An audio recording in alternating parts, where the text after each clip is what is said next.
Ma'am आप cancer patient भी रही हैं, किस तरीके से इस बीमारी का पता चलता है और कितना समय लगता है और लोगों को इस बीमारी में कैसे कि इसको कैंसर हो गया मतलब वो जी नहीं सकता? ये बिल्कुल गलतफ़हमी है अब, और आज की तारीख में तो बिल्कुल ही नहीं है। और मैं अपनी बात करती हूँ 30 साल पुराने, जबकि ये नई थेरेपीज़ और सब, कैंसर इतना फैला हुआ नहीं था।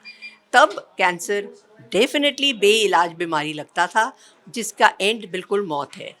मगर आज की तारीख में there is a life after cancer, और मैं तो पुरानी 30 साल पुरानी बात कर रही हूँ कि किस तरह से मैंने कैंसर से जूझा, और इसी तरह से कि डरना नहीं है, इसका सामना करना है, दवाई पूरी खानी है।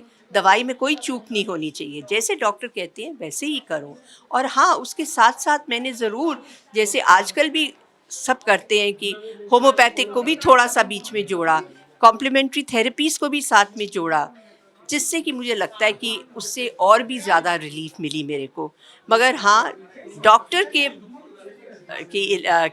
सलाह से बिना प्लीज़ कुछ मत कभी भी लीजिए। डॉक्टर को अपने कॉन्फिडेंस में रखिए, और जो आप सुनते हैं दाएँ-बाएँ से, जो कहता है मैंने तो ये खाया और उससे ठीक हो गया, चेक करिए पहले। ऐसे मत खाइए कि किसी ने कह दिया नहीं आयुर्वेद है खाइए। नहीं, बिल्कुल नहीं खाना जब तक आपने डॉक्टर से सलाह नहीं ली है। सलाह-मशवरा लीजिए और खाइए, ज़रूर खाइए अगर आपको डॉक्टर कहते हैं खाने को। मैम बजट में ये आपने देखा होगा किस प्रकार से कैंसर की दवाइयों को सस्ता किया गया है, उसको लेकर क्या कुछ कहेंगे? जो दवाइयाँ सस्ती करी गई हैं वो कितनी हद तक सस्ती हुई हैं ये तो अभी चलते ही चलते पता चलेगा। मगर हाँ, वो सब दवाइयाँ हैं वो जो महंगी दवाइयाँ हैं, जो ज़्यादातर हम इम्पोर्ट करते हैं। तो वो अच्छा है कि वो they are not generic drugs, they are the patented drugs, जिस मारे की वो एक्सपेंसिव होती हैं। तो उसमें कमी तो होएगी, डेफिनेटली कमी होएगी। तो पेशेंट्स के लिए फ़ायदा ही है उसमें, तो और ज़्यादा पेशेंट्स लिए जा सकते हैं। मैम आपने इम्पोर्ट की बात की, ट्रंप ने टैरिफ कम किया है, तो क्या उससे जो हम इम्पोर्ट करेंगे उस पे कुछ डेफ़िनेटली हर एक चीज़ें जो वहाँ से आती हैं, जैसे हमने अभी करा है, जो एफटीए करा है हमने ईयू के संग, उसमें तो कहते हैं बहुत सी दवाइयाँ हैं जो वहाँ से आती हैं, जो कि अब वो भी कम होएँगी, उनमें भी कमी आएगी। तो डेफ़िनेटली ये तो आएगी ही कमी, अगर इम्पोर्ट ड्यूटी कम हो जाती है तो। जी, मेरा डायग्नोसिस हुआ था एक जो नॉन स्मोकर्स लंग कैंसर कहलाता है, उसके साथ करीब 4 साल पहले। और स्टेज 4 पे ही अधिकतर इस तरह के कैंसर की डायग्नोसिस होती है।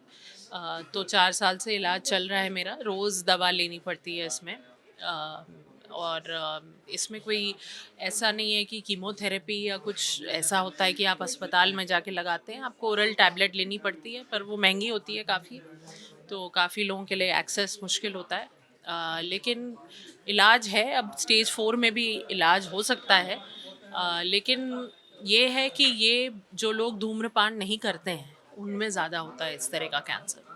तो वो एक समस्या है, जो प्रदूषण है हमारे शहरों में, उसको ठीक करना बहुत ज़रूरी है, क्योंकि उसकी वजह से ट्रिगर हो रहा है इस तरह का कैंसर बहुत लोगों में। बजट में कैंसर की दवाइयों को सस्ता किया गया है, उस पर आपका क्या कहना है? और दूसरी ओर जो ट्रंप ने टैरिफ कम किया है, उस पर क्या कुछ जो कई सारी मेडिसिन इम्पोर्ट भी की जाती है, उस पर क्या कुछ असर पड़ेगा?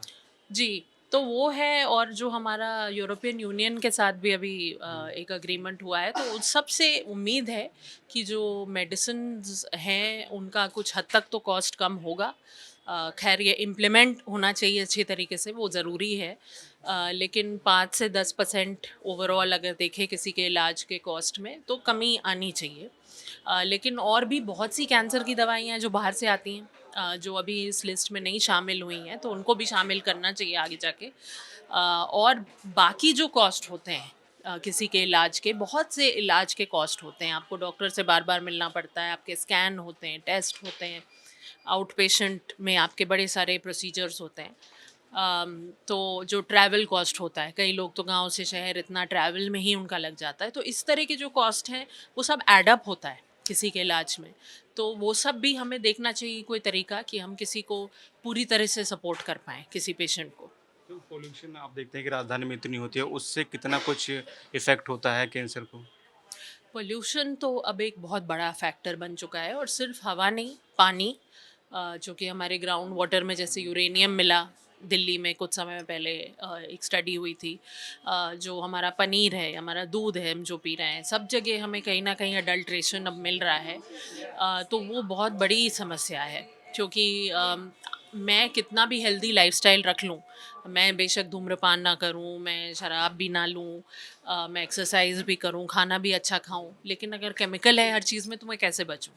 तो वो चीज़ एक प्रॉब्लम है जो सरकार को देखनी पड़ेगी। आपने सुना ही होगा आज के प्रोग्राम से कि कैंसर एक निरंतर रूप से हिंदुस्तान में बढ़ता जा रहा है और उसका बहुत बड़ा कारण ये है कि एक तो हमारे पास फैसिलिटीज़ भी ज़्यादा है कि हम टेस्टिंग अच्छी कर रहे हैं, पर उसके अलावा जिस तरह का हमारा लाइफस्टाइल है, जिस तरह का हम खाना खा रहे हैं, जिस तरह की हम हवा में जी रहे हैं और जिस तरह की हम बिना एक्सरसाइज किए बस बैठे बैठे नौकरी कर रहे हैं या स्ट्रेस ले रहे हैं या अल्कोहल का और तंबाकू का सेवन बढ़ गया है, उन सब की वजह से कैंसर के रिस्क फैक्टर्स भी बढ़ गए हैं। अब कैंसर क्या है? कैंसर एक बीमारी है जिसमें आपके शरीर के नॉर्मल सेल्स ही अब नॉर्मल हो जाते हैं और बहुत ही अनएक्सपेक्टेड ग्रोथ से बढ़ना शुरू हो जाते हैं। अब वही कैंसर जब शरीर के एक अंग से दूसरे अंग में फैलना शुरू हो जाता है तो वो मेटास्टैटिक हो जाता है, मतलब वो स्टेज 4 पे पहुंच जाता है और फिर उसकी रोकथाम करना और भी मुश्किल हो जाता है। इसलिए ज़रूरी ये है कि जितना जल्दी आप कैंसर को पकड़ सकें, मतलब अर्ली स्क्रीनिंग कर सकें, पक्का उसका डायग्नोसिस कर सकें और फिर उसके बाद जल्दी से जल्दी उसकी पक्की ट्रीटमेंट शुरू कर पाएँ, तो बहुत हद तक बहुत तरह के कैंसर्स की रोकथाम या क्योर किया जा सकता है। बजट में कैंसर की दवाइयों को लेकर कई बात कही गई, सस्ता किया गया, उस पर आपका क्या कुछ कहना है? ये पिछले साल भी सरकार ने बहुत अच्छा कदम लिया था और उसी कदम के चलते हुए इस साल के बजट में भी 17 और ऐसे कैंसर की दवाइयाँ हैं जिन पे बेसिक कस्टम ड्यूटी ज़ीरो कर दी गई है। इसका मतलब ये है कि जो दवाइयाँ इंपोर्ट की जा रही थी हिंदुस्तान पे, जिस पे कस्टम ड्यूटी बहुत बड़ा परसेंटेज होता है, जिसकी वजह से दवाइयाँ महंगी हो जाती हैं, वो कम करने की वजह से अब दवाइयाँ मरीज़ों के लिए आगे जाकर सस्ती हो जाएंगी और ये निरंतर कोशिश है सरकार की और वो आगे भी चाहेगी कि जितनी दवाइयाँ आज की डेट में हम हिंदुस्तान में नहीं बना पाए, वो जल्दी से जल्दी हिंदुस्तान में आए और यहाँ के मरीज़ों को उन दवाइयों का फ़ायदा हो।